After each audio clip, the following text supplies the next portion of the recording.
Marvel's Spider-Man is now available on PC, with developer Nixxes producing a highly impressive port of the PlayStation 5 remaster, seen here running on Valve's Steam Deck. The deck has been something of a revelation. Its core processor is effectively a cut-down, power-constrained rendition of the same SoCs found in PlayStation 5 and Xbox Series consoles. But running actual Windows software on it proves that bang for the buck is really impressive, with some exceptional results, even with games running through the Linux-based Proton compatibility layer. In prior tests, we've seen Steam Deck able to match the PlayStation 4 experience, albeit at lower resolutions. Games like Horizon Zero Dawn, they're more than playable and they look great. Marvel's Spider-Man though, this one is arguably more interesting, as it is indeed the remastered PlayStation 5 rendition of the game. It's built to scale beyond PlayStation 4, but the question is, can it scale back down again where needed? While ray tracing is off the table, can it also retain PS5 enhancements at a playable frame rate? The answers to that are mostly positive, but ultimately this is as much about the software as it is about the deck. It's about how Nixxes delivered remarkable scalability in servicing lower-end hardware. To illustrate, this is the new AyaNeo Portable. It has 2 more physical cores in its CPU than Steam Deck, but there are cutbacks in its GPU, 6 compute units rather than the deck's 8. More relevant though is that the graphics architecture isn't the latest and greatest RDNA 2, it's the older Vega. So it's a lot slower than Steam Deck, yet somehow we still get a good, reasonably playable experience in an even smaller form factor and with an OLED display that's leaps and bounds ahead of the deck. We'll talk about this fascinating mobile head-to-head later on, but in the meantime, here's a quick rundown of what to expect in this video. First of all, we'll talk about the highest fidelity rendition of the game I achieved on Steam Deck, and we'll take a look at how that compares to PlayStation 4, which, as it turns out, is a very different looking game owing to the fact we're essentially comparing OG to remaster, which in turn leads us on to comparisons against PlayStation 5. Of course, absolute fidelity is far from essential when dealing with a handheld system with a tiny screen where many of the nuances may be less noticeable. So we'll also be looking at scalability across the presets, seeing where the biggest performance wins are on a global level, then tweaking towards a sweet spot for handheld play. Also interesting is that the game supports FSR upscaling and also Insomniac Games' acclaimed alternative, referred to here as IGTI, but what makes them especially interesting is that you can combine them with dynamic resolution scaling for a 30 FPS cap.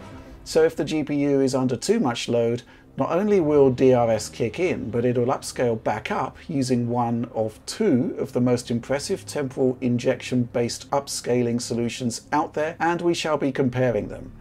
So yes, we'll be talking about performance, but also sustained performance, and where I think the trades should be made in terms of balancing visual features with consistent frame rates.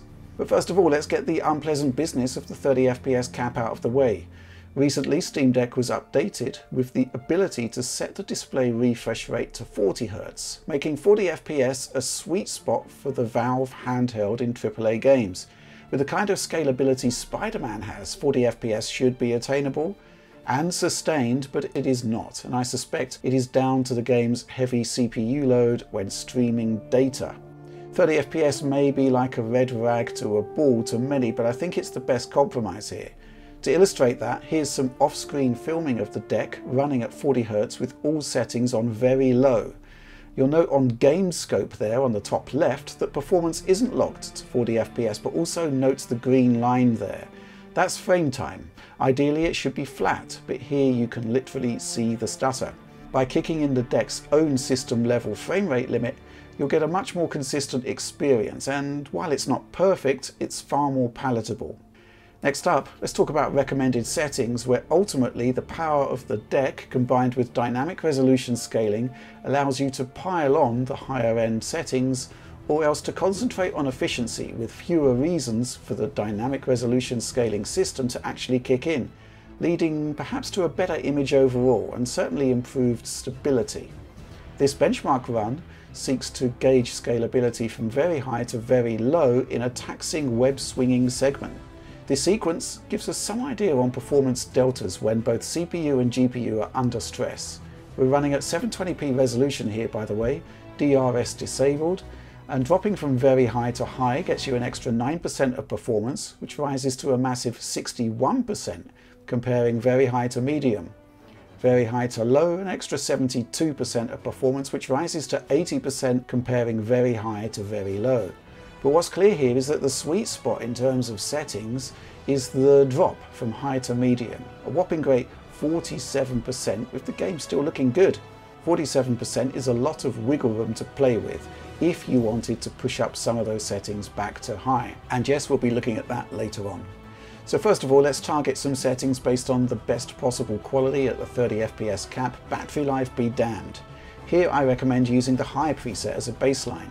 Drop depth of field down to low, and somewhat crucial to good performance here is to also drop down hair quality from high to medium, or maybe even to low.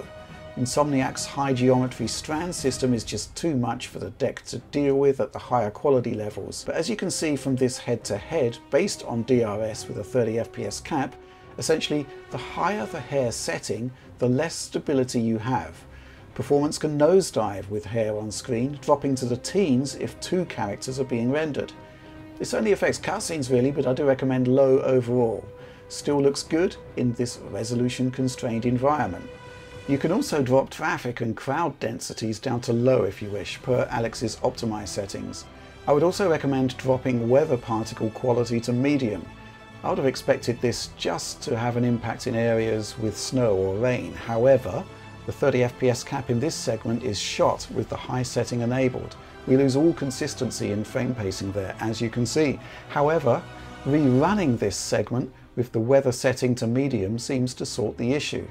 Now, if we return to the specific benchmark run I did on high settings, you'll see that performance is all over the place there, but that's where we bring in two features which are pretty crucial. We've talked about the 30 FPS cap, but dynamic resolution scaling is equally important. Alex is going to be doing an in-depth comparison of all of these reconstruction techniques at some point in the future, but his conclusions may well be quite different to mine here, simply because he'll be approaching the results as seen on a PC monitor or 4K TV. Here we're dealing with something quite different, reconstructing up from very low resolutions to just 720p, but only when lower resolution is actually required to maintain a stable performance level. Looks like the DRS range on tweaked high settings while attempting to maintain 30 FPS is around 480p to 720p. In truth, owing to the small size of the screen, I'd say that there's not much to pick between these two upscaling techniques. Both seem to have strengths and weaknesses. Subjectively, IGTI seems to look better in high motion with less breakup, but on slower paced scenes, FSR 2.0 seems to be doing a better job in producing a temporarily reconstructed image that generally looks sharper, but perhaps artificially so. In some cases, not desirable at the lowest resolutions. But what I really like here is how these upscaling techniques aren't just being used to service 4K displays. Here they're used at much lower resolutions to make higher end experiences look decent enough on a handheld screen. So with the 30 FPS cap in place and dynamic resolution scaling established, how does this medium/high settings experience play out? I tested using the intro scene, the web swinging through Times Square at the beginning of the game, and then the later Fisk construction mission that really puts the engine through its paces. Turns out that it's Times Square that is the biggest challenge. By and large, it plays out just fine. However, I did find some repeatable streaming stutter here. You'll also note that camera cuts within cinematics can cause frame time issues, kind of like an exaggerated version of what happens in the PS5 game actually. The Fisk construction mission plays out in much the same way, but with less streaming stutter, even on the web swinging pursuit section that plays out as Spider-Man tracks the enemy helicopter through the city. Again, it's mostly cutscene frame time blips that are most noticeable, along with occasional spikes during gameplay itself. But motion blur helps to mask those blips. So let's go back to the global preset comparison sequence where we identified that big leap in performance dropping from high to medium. So what if we used the medium preset as a starting point, tweak to low where we know it will make sense based on Alex's optimized settings and our prior testing, but then ramp up areas to high that are worth the extra GPU load. And this is where we land. Medium settings, but with adjustments to textures, moving that up to high, 4 times anisotropic filtering, low hair quality, low traffic density, and low crowds. Performance-wise, the frame time spikes on cuts on cinematics are shorter. Streaming stutter we saw in Times Square is much reduced, and well, it still looks like a premium handheld experience. I suspect because the extra precision in many of the quality settings is far less impactful at 720p resolution, as you're seeing here in this head-to-head, where the biggest casualty to quality seems to be in post-processing, which leads to a cleaner presentation on the mobile screen. There's something else too, which I find quite intriguing. Because our settings are lower, dynamic resolution scaling is not used so frequently or as heavily, again giving a cleaner look. So arguably there's a case here that dropping settings is actually giving a better looking game in the confines of a handheld system. And it's the success of this game looking so good at these compromised settings that made me think about the AyaNeo Air. It's a new handheld based on a Ryzen 5 5560U. As I mentioned earlier, more CPU cores than the deck, but fewer compute units on the graphics side and built on the older Vega architecture. We shouldn't expect performance like the deck, not at all, but I quite like this handheld. It's much smaller than Valve's offering. It has a 1080p OLED screen and it also has a configurable TDP. First of all, I use the intro sequence running unlocked as a benchmark of sorts, running the AyaNeo Air at both 15 watt TDP, just like the Steam Deck, then at the optional 20 watts. Here's how that works out. Performance deltas shift according to content, but across the intro and the initial web swinging section, Steam Deck is 54% faster than the Air at like-for-like 15 watts, dropping to 45% if you engage the 20 watt mode. I should say that in both cases the unit does get hot to hold.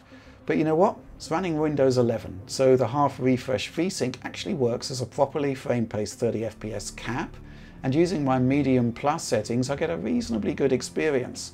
However, web swinging is definitely less stable than deck, and even with DRS it's clear that in many areas we do hit GPU limits, resulting in dropped frames.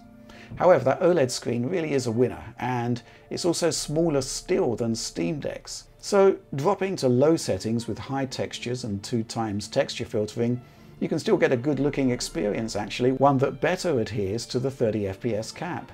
Still not perfect though.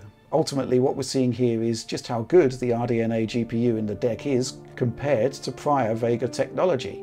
What's more remarkable still is that deck is of course using the Proton compatibility layer, whereas the AyaNeo Air runs straight Windows. Still, the better screen and that ultra small form factor, the AyaNeo really is still an impressive offering. So maybe you went into this video looking for a PS4 or PS5 versus Steam Deck comparison, and I did put the work in there, but ultimately these comparisons are not hugely interesting. Looking at deck versus PS4 first, it's pretty clear that Nix's work is highly comparable to the OG in some respects, but very different in others. Leaving aside Peter Parker's new head for a moment, check this out in the initial web swinging segment. Insomniac added extended draw distance to the engine for Spider-Man Remastered, and you can see here that this is quite different to the PS4 version. But owing to the way Nixis uses level of detail, even if we drop back to the medium plus settings I talked about earlier, you're still getting that enhancement over PS4. If we look at the comparisons versus PS5 fidelity mode, obviously you're not getting ray tracing, but you might be surprised at how close deck looks.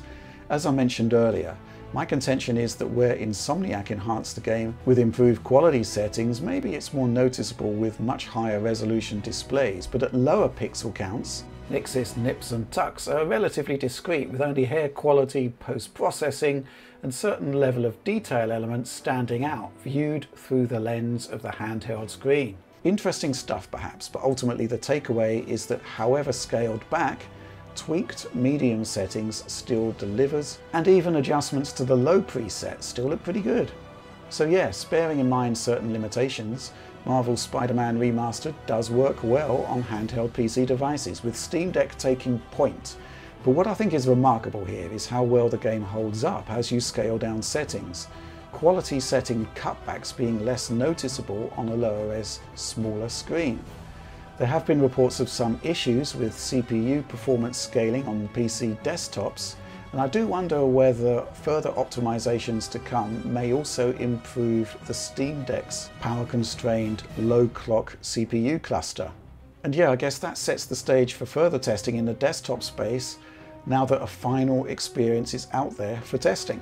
And I hope to be reporting on that soon, but that's it for me for now. So as usual, please like, subscribe, share if you enjoyed this handheld exploration of a brand new PC title, and of course ring the bell for those notionally instant notifications.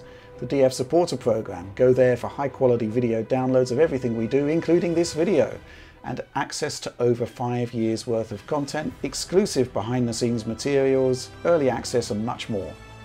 For now though, this is it, this is the video, and I thank you for watching it.